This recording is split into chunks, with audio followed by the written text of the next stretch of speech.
कल सबसे पहले हमारी पार्टी के बहुत ही वरिष्ठ नेता, कई बार विधायक और पार्टी के संघर्ष में लगातार रहने वाले, सरकार में रहे पूर्व मंत्री वसीम अहमद साहब के परिवार से मिलने का मौका मिला। अचानक उनका देहांत हुआ और लगातार उन्हें बीमारी से लड़ना पड़ा।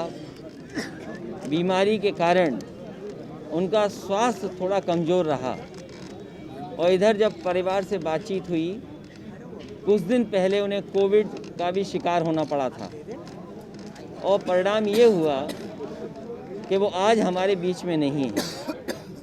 हम समाजवादी पार्टी के लोग उनके पूरे परिवार के साथ इस दुख की घड़ी में खड़े हैं। इस दुख की घड़ी में हम समाजवादी पार्टी के लोग उनके परिवार के साथ हैं और हर दुख सुख में उनके साथ खड़े दिखाई देंगे। मैंने उनके परिवार से बातचीत की, बेटे से मुलाकात हुई, भाइयों से मुलाकात हुई और उनके सहयोगी साथी मुलाकात में शामिल थे। उन्होंने सभी ने यही कहा कि दिन रात वो समाजवादी पार्टी के लिए काम करते थे। दिन रात उनकी प्राथमिकता समाजवादी पार्टी और जनता थी। हम समाजवादी लोग उनके परिवार को भरोसा दिलाते हैं कि सुख दुख में उनके साथ खड़े दिखाई देंगे। वहीं आजमगढ़ में, क्योंकि दुर्गा जी हमारी पार्टी के बहुत वरिष्ठ नेता हैं, इनके बेटे का विवाह हुआ है और मुझे शादी में भी शामिल होने का मौका मिला था लखनऊ। हालांकि आशीर्वाद और सबसे मिल लिया था मैं, लेकिन वसीम अहमद साहब और फिर शादी के कार्यक्रम की वजह से बहुत दिन से आजमगढ़ नहीं आया था।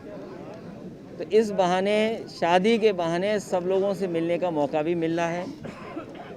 आजमगढ़ की जनता ने समाजवादी पार्टी के संघर्ष, समाजवादी पार्टी के सिद्धांतों का हमेशा समर्थन किया है और लगातार आजमगढ़ और पूरे उत्तर प्रदेश का विकास के लिए समाजवादी पार्टी काम करती आएगी। आज जब मैंने एक अखबार पलटा तो अखबार में मैंने देखा कि जो समाजवादी सरकार की योजना शुरू हुई थी हमारे पशुधन, खासकर जानवरों के इलाज के लिए, वो अस्पताल आज भी अधूरा है, पूरा नहीं हो पाया। एक प्रतिष्ठित अखबार में ये पहली खबर पन्ना पलटते ही मिलती है। कल जब रात को मैं एक हिस्से से आजमगढ़ के रात में निकला तो बताया कि सांस्कृतिक कार्यक्रम के लिए एक बड़ा अच्छा स्थान बन रहा था, वो अधूरा है, वो अधूरा है।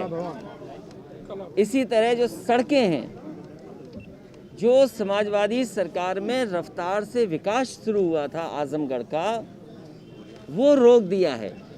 आज मैं जब रानी सराय से निकल रहा था, एक व्यापारी नौजवान साथी मोबाइल ऑन करके मेरे सामने आया और उसने सड़क की तरफ इशारा किया।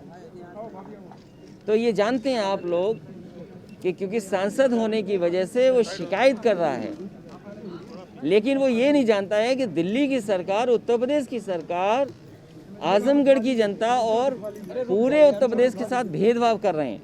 यहाँ का चीनी मिल, सठियाव चीनी मिल, मुझे याद है नेताजी हम सब लोग मिलकर के आए थे और यहाँ पर लगाया था, बड़ा उद्घाटन हुआ था। आज किसानों का पैसा बकाया है और पैसा इसलिए नहीं दिया जा रहा है क्योंकि समाजवादी पार्टी का क्षेत्र है, लेकिन किसान तो हमारा आपका सबका है। अभी मुख्यमंत्री जी एक जगह कह के गए कि उत्तर प्रदेश में किसान को इतना भुगतान किया है कि कई प्रदेशों का इतना बजट नहीं है, लेकिन मुख्यमंत्री जी ये बताना भूल जाते हैं कि देश में सबसे ज़्यादा गन्ना का किसी पे बकाया है तो उत्तर प्रदेश का किसानों का गन्ना सरकार पे पैसे बकाया है। और केवल आजमगढ़ नहीं, उत्तर प्रदेश के दूसरे हिस्से में भी ये बीजेपी के लोग निकल पड़े हैं प्रेस कॉन्फ्रेंस करने, किसान को समझाने कि ये जो बिल आए हैं किसानों के हित के हैं। यहाँ जितने लोग मौजूद हैं, ये जितने लोग हम सब खड़े हैं, ये सब खेती वाले लोग हैं। कोई ऐसा नहीं होगा यहाँ पे जो परिवार खेती ना करता हो, हमारे सहित, इंक्लूडिंग हमें। हमारे यहाँ भी खेती है, और यहाँ कोई हमें बता दे जिसने धान पैदा किया होगा। बताओ, किसी को भी समर्थन मूल्य दे पाई हो सरकार तो हमें बता दो। किसी से आप पूछ लीजिए। बताओ, दिल्ली की सरकार बीजेपी की, उत्तर प्रदेश की सरकार बीजेपी की, और ये मिनिस्टर, मुख्यमंत्री और सरकार क्या समझाने निकली है? हमें वो बताओ किसान जिन्हें समर्थन मूल्य दिया है। धान का समर्थन मूल्य किसी को दिया हो तो बताओ हमें। हम तो कहते हैं हमारे गांव में नहीं मिला। अरे हमारे गांव में न दो, हमें मत दो, कम से कम इस गरीब जनता को तो दो जो समर्थन मूल्य तय किया है। मैं बधाई देना चाहता हूं पंजाब के किसानों को। उन किसानों ने फैसला ले लिया है कि हम समर्थन मूल्य दिला के रहेंगे। और हम बीजेपी के लोगों से कहना चाहते हैं कि समाजवादी पार्टी वो समर्थन मूल्य चाहती है जिसमें आय दोगुना का आपने भरोसा जनता को दिलाया था।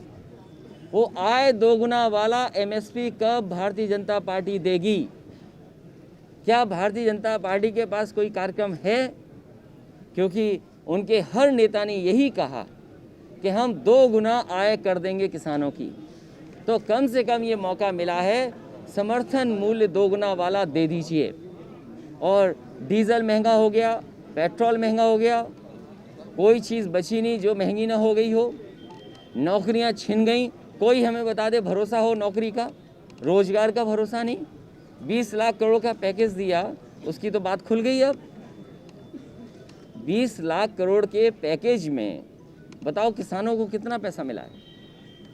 और 20 लाख करोड़ के पैकेज की तो पोल इसलिए खुल गई कि आरटीआई में सब बातें बाहर आ गईं। जो पैसा मिला ही नहीं, किसी को नहीं मिला। और मैं आज कहना चाहता हूँ, ये 20 लाख करोड़ अगर किसान पर, गरीब पे खर्च कर दो तो हमारी अर्थव्यवस्था भी दुनिया की बड़ी बड़ी अर्थव्यवस्था को टक्कर दे देगी। नौकरी और रोजगार का भी सवाल का जवाब हो सकता है कि अगर 20 लाख करोड़ रुपए हमारे किसान और गरीबों में खर्च कर दें। इसलिए कानून व्यवस्था पे असफल हैं। कोई नया किया हो तो बता दो। हमारे मुख्यमंत्री ने एक काम किया, उन्हें इतना अच्छा लगता है नाम बदलना जिसकी कल्पना नहीं कर सकते। किसी को नाम बदलना हो तो हमें दरखास्त दे दो, हम मुख्यमंत्री तक पहुंचा देंगे, उसका नाम बदल देंगे। तो नाम बदलना, शिलान्यास का शिलान्यास करना, उद्घाटन का उद्घाटन करना। याद कीजिए आप लोग, यही पूर्वांचल एक्सप्रेस वे समाजवादी सरकार ने शुरू किया था। समाजवादी पार्टी ने पूर्वांचल को खुशहाली के रास्ते पे लाने के लिए समाजवादी पूर्वांचल एक्सप्रेस वे दिया। बताइए 4 साल हो गए। ये कैसे ठेकेदार लोग हैं?